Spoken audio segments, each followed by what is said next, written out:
All right, let's start lecture B by re-emphasizing, re-going over what we just did at the end of lecture A. And what the goal was. The goal in this problem was to try to see if we can figure out the antiderivative of the square root of 1 minus t squared. That was the purpose. Okay? It's a fairly hard integral to do by guessing. In fact, it's difficult to do by integration by parts or ordinary W substitution. We will see again you can use something called trigonometric substitution to do it, although it still gets tricky. Thinking about it in terms of signed area, though, gets us the answer more quickly. Using the fact that the graph of this is the upper half of the unit circle, and realizing that what I told you in the first part of lecture A, that this kind of thing gives you an antiderivative of the integral here, when your variable is in the upper limit of the integration, can help us figure out the answer. That's the purpose. Again, maybe not ideal notation, but in this integral here, I want to think of the capital T as the true variable for this function that I'm creating. I think of capital T as being some fixed number between 0 and 1. The integral of this from 0 to capital T as a function of capital T by the second fundamental theorem of calculus is supposed to be an antiderivative of that thing right there if you use capital T instead of little t. The region is a nice region. We can find its area using geometry. It's a triangle plus a sector of a circle, piece of pie there. Area of the triangle is 1/2 base times height. That's where this comes from. Area of a sector of a circle on the unit circle is 1/2 times the angle in radians, not degrees. Because going around the full circle, 2 pi radians gives you an area of pi, half of 2 pi. And using a little geometry here and trigonometry, we figured out what this angle is in terms of capital T. This blue capital T is the number on the axis there. This black one represents the same number as the length of that base of that triangle there. Got an arc sine of T for theta, and we checked with Mathematica that the derivative of that is what we wanted it to be. You should try checking this on your own. You'd have to use the product rule and the chain rule here. You'd have to know the derivative of arc sine of capital T is 1 over square root of 1 minus capital T squared. And you need to combine those fractions by getting a common denominator and simplifying. I'd encourage you to try it outside of class. So we are really, again, illustrating various things here. The area interpretation of integrals, the fact that this is an antiderivative. Let me just re-emphasize that this kind of thing is an antiderivative by writing down an equation. What you call variables doesn't matter. Maybe I should go back to x here. If we differentiate with respect to x an integral of some function little f from some number a to some variable quantity x, we will get the function that we integrate at the beginning. The integral will be an antiderivative of the function that we integrate. What should I call the variable of integration? Again, physics teachers are often sloppy and they put the same letter, in this case x there and there. But I want to be a little more careful here. I want to use some other variable. What's the Greek version of x? I'm not sure. There is a Greek letter that looks like an x. It's called chi. I think I'm going to use another Greek letter that is one of my favorites. It's called xi. Looks like a squiggle like that. Is that confusing? It's just a letter. Oh, maybe I shouldn't. Maybe that's too confusing. Okay. I'll use a W. Or if you want to use a Greek letter, you could use omega because it kind of looks like W. Yeah, I could do that too, yep. In fact, I used to make my W's look like omegas, but now that I know about omega, I never make my W's that way anymore. Right. I was just saying, if you want to stick to Greek, you could always do that. Yep, you're right. That's the equation, that's the essence of this thing called the second fundamental theorem of calculus. Again, some people don't make any distinction between them, they just call them the fundamental theorem of calculus. It's probably better to call it the antiderivative construction theorem. It's saying if you do this kind of definite integral, where the variable is in the upper limit of integration, you have created, mathematically speaking, an antiderivative of little f. the derivative of this thing as a function of x is little f. You do need an x there. The x there needs to match the x there. Those variable names have to match.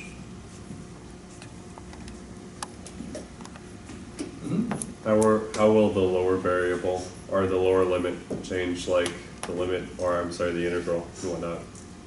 Well, the lower limit of integration, a here, which I'm thinking of as a constant, doesn't affect the truth of this. It does affect which antiderivative this is. If a is, say, here, it creates an antiderivative that has a as an x-intercept. If you call this circle function capital F of x, the graph of capital F will cross the x-axis at a. If you use something other than a, it just shifts the graph up and down. Okay? The reason that's the x-intercept or an x-intercept is because if you integrate from a to a, you get 0.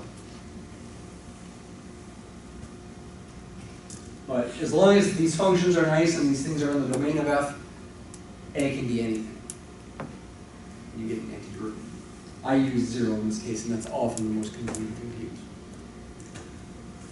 All right, I want to introduce an idea, a new idea, something called a parametric curve. We're going to keep it simple with parametric curves because it's not the main focus of the course, but it's something that I do want you to learn. It is in the book in chapter 4, going back to chapter 4, though in that section they don't really get into integrals because in the book integrals don't come into chapter 5, and I do want to do integrals with these things. If I write two equations like this, x is a function of t and y is a function of t, and if I imagine, and this is the most common thing to do, that t is time, then as time varies, this is going to generate, this pair of equations is going to generate a point that will move around in the xy plane as time increases. Say for time greater than or equal to 0. If you've ever used parametric mode in your calculator, you probably learned about parametric equations, whether it's in Calc 1 or in pre-calc, and you got your calculator to graph it. In this particular case, if you did that, I'm just going to tell you what you would get. You would get a curve that looks about like this. And it's more than the curve itself. It's motion along the curve. As time goes by, thinking of t as time, the point that's tracing out the curve moves. It's got a motion. And in fact, it's going to be speeding up as time goes by. If you happen to try this on your calculator in parametric mode, you'll see the point trace it out and speed up faster and faster as it goes by. We will eventually get into some things with vectors, but for the moment, I'm just going to tell you that the speed of the point as it traces out the curve can be found with a fairly simple formula. It's the square root of x prime of t squared plus y prime of t squared. Find those derivatives and then square it. What is that in this example? X of t is t, its derivative is 1. Y of t is t to the 3/2, its derivative is 3/2 t to the 1/2. Simplify a little bit, this becomes square root of 1 plus 9/4 t. That's a function of t. It's telling you what the speed is, not velocity, speed, at any moment in time. The velocity for this kind of motion, because it's a two-dimensional motion, is best thought of as something called a vector, which we will talk about in due time. How fast is it going? That's what we'll wonder. There's a formula for it. And just like with one-dimensional back and forth, well, one-dimensional motion where, say, you're not going back and forth but in one direction, the speed, the distance traveled is the integral of the velocity, the speed, I should say. Same thing here. The distance traveled, even in this two-dimensional situation, is still the integral of the speed. And if I want to emphasize distance traveled at time 0 is 0, I can, like I did in the first half of class, write this as a definite interval from 0 to t. speed of tau d tau. Let's use tau here for the variable leverage. Is that possible to do in this example? It is. It's not too hard. I'm going to use a tau here inside the square root. I've got to do that integral. And that's not too hard to do with a substitution. Here. But W equal 1 plus 9 4 tau. dW will be 9 4 d tau. D tau will be 4 9 dW. I am going to change the limits of integration. This is a substitution, not integration by parts. I've got a definite integral here. T is some unspecified number. I need to change the limits of integration. When tau is 0, use this equation, W is 1.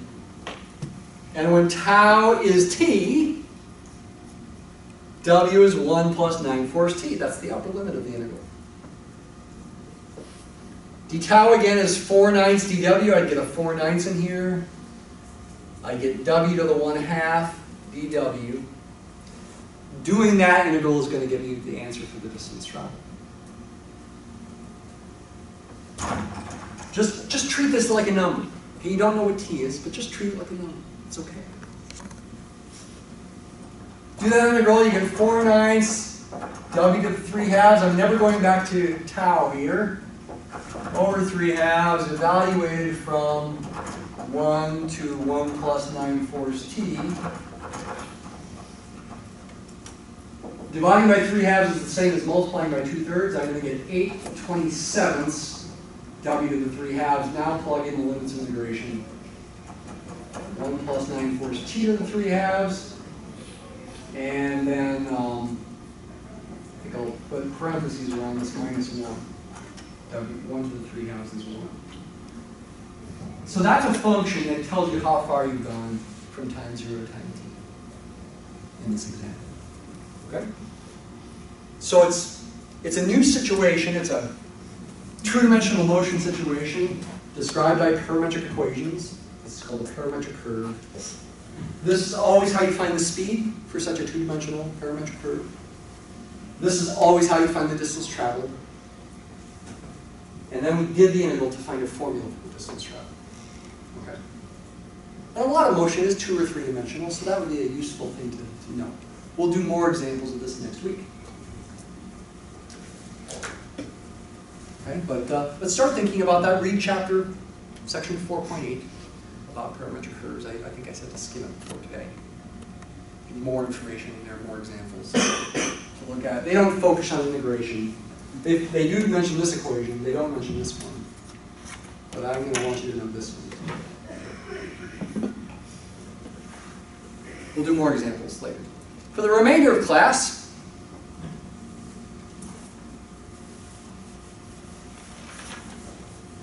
we're going to do some more integrals, some more computations of integrals. They're going to be back to indefinite integrals, just plain antiderivatives. Some involving trigonometric functions, using a table of integrals in Mathematica, and seeing what we get in these various situations. Let's once again put it down here so we have white space to draw in.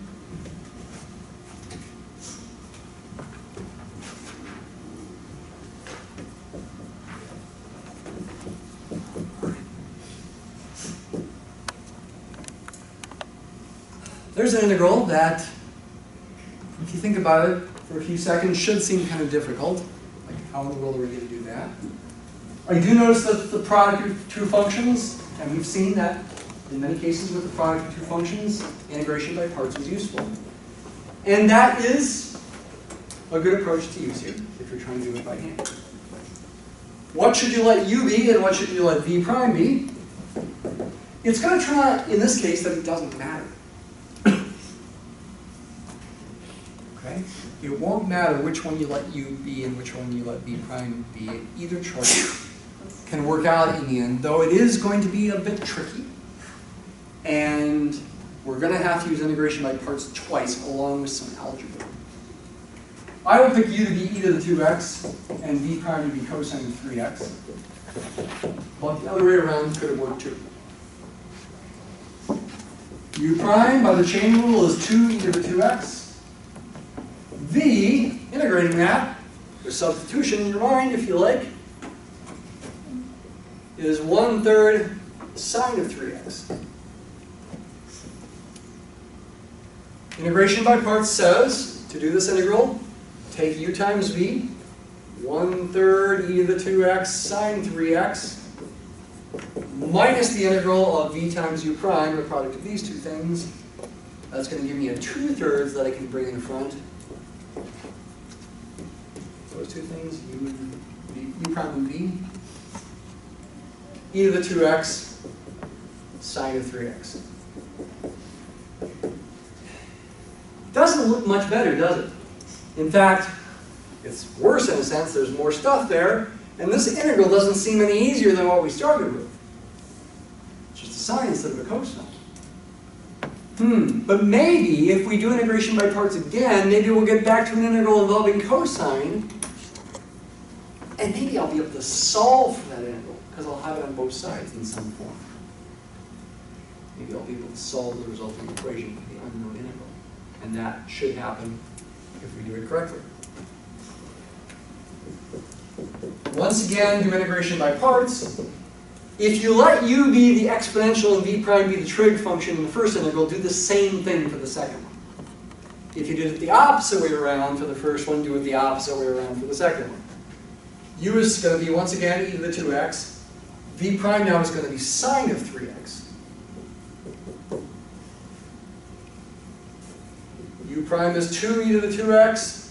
V is negative 1/3 cos 3x. So easy to make a mistake on these things. Try to catch me when I do. Very careful. So what am I going to get? Don't forget about your 1/3 e to the 2x sine 3x.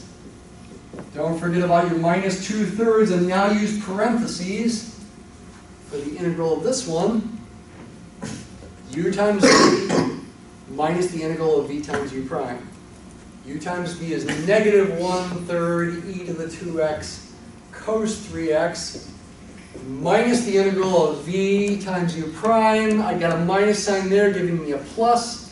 I get another 2/3 e to the 2x cos 3x. And just like I said it was going to happen, it did happen. We now get back to the original integral. And this is ultimately an equation we can solve for the original integral. Before we do the solving, maybe we should multiply the negative 2/3 through this set of parentheses here. Negative 2/3 times negative 1/3 is plus 2/9.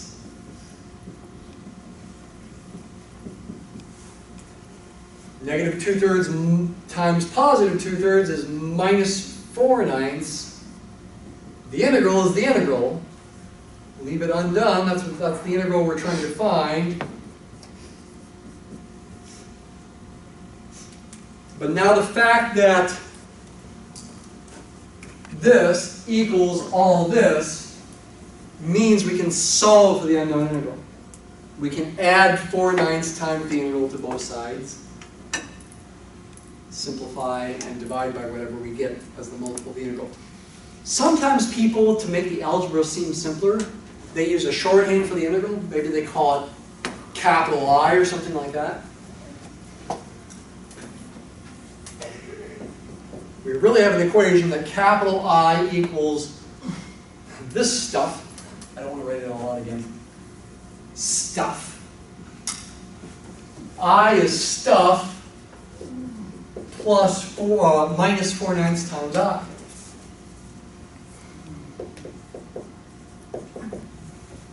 Add 4/9 I to both sides. Get on the left, get 13/9 I equals stuff. So I is 9/13 times stuff. And then don't forget your plus C, where this is the stuff. Okay? You don't have to do it that way. If you don't want to call the integral I and solve for it that way, you can solve for it with the integral symbols. Think I did it right? Does it look good to people? Hope I did it right. So the integral that we want to know, integral of e to the 2x cos 3x, looks like this stuff, which I'm going to now rewrite.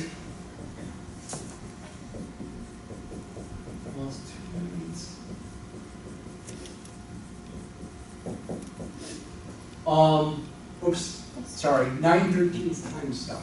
Sorry. 9/13 times that. 9/13 times 1/3 is going to be 3/13.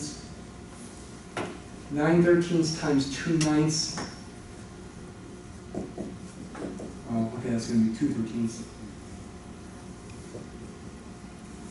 Plus c, put a c at the end. That looks like the answer to me. I have not made a mistake. For all time, any mistakes? Look okay? It's very easy for me to make mistakes too, so please be doing your best to try to find my mistakes. That might be how you can pay attention. How do I find Dr. Kinney's mistakes? You know, it's hard to pay attention during such calculations. Okay, that's one example I wanted to do. Let's do an example where we use a table. Actually, the example we just did can be done with the table as well. A table in the back of the book. If you've got your book, it'd be good to turn to the very back cover.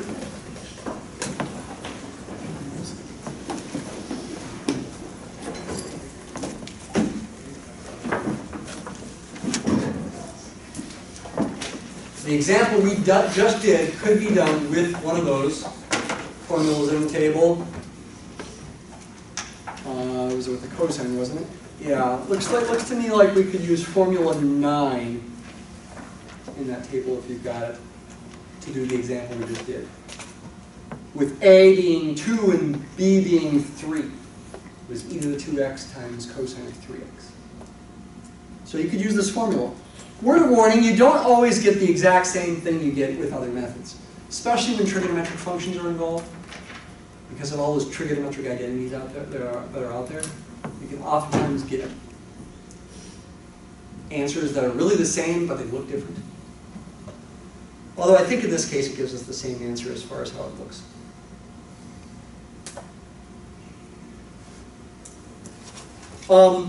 Take a look at number 10. I would say of these integrals that are in this table, besides 1 through 7, the most important ones are 8 through 12, as far as applications go. But we're going to encounter at least. So formula 10 says how to do the integral of sine of ax times sine of bx. Let's apply that for a particular a and a particular b. So sine of 7x times sine of 3x. Using this table, I first identify a and b. A is 7, b is 3. The table says do 1 over b squared minus a squared. Okay, I made b less than a in this case, so that's going to give you a negative quantity. I could switch these around, actually. How does that mess things up? I think it ends up still being the same thing either way. The way I've done it, a is bigger than b. B squared minus a squared is going to be less than 0. It's okay. It's going to work out okay. Continuing on equation 10, excuse me.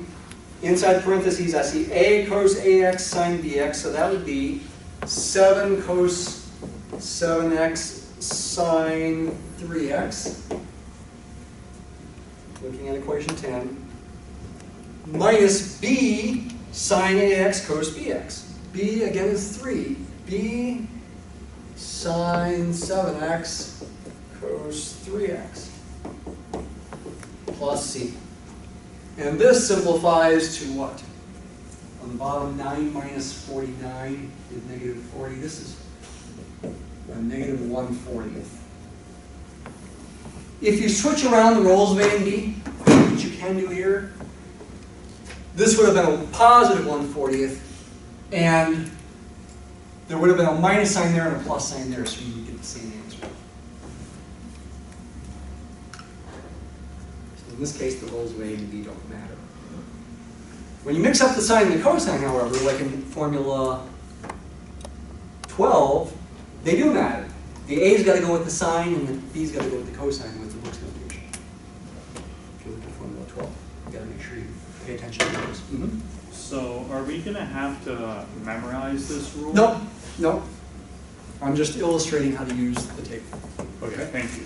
It is an important kind of integral to do. This kind of integral comes up a lot, and similar kinds of integrals in something called Fourier analysis, which we will touch on near the end of the semester in this class. And it has a lot of important applications in physics, signal processing, that kind of thing. How does your radio and TV, how does it process the analog signal? Analog signal processing instead of digital. It's important for that stuff. Electrical engineers need to know about it a lot. All right, we've got just a few minutes left here. Here's a list of the most important ones that are in the back of the book, besides the memorized ones. I think I do want to do one more integral quick, involving trigonometry.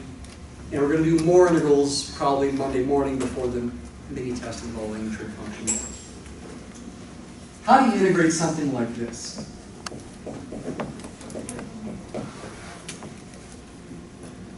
If you try integration by parts, which you can try, you let u and v prime do the same thing. U would be cosine of x and v prime would be cosine of x.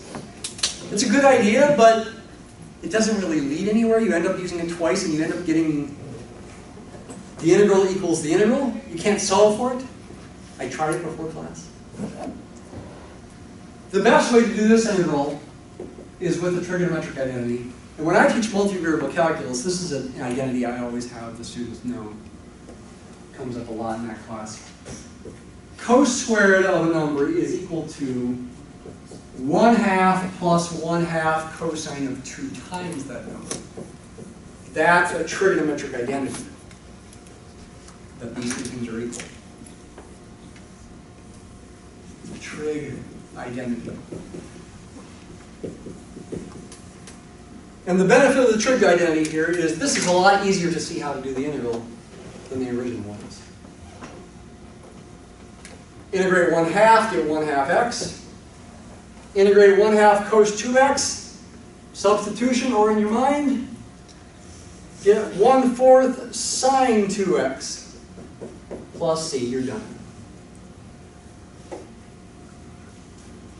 The integral of sine squared is actually pretty similar. And actually, sine squared x equals almost the same thing there with a cosine, except it's a minus sign.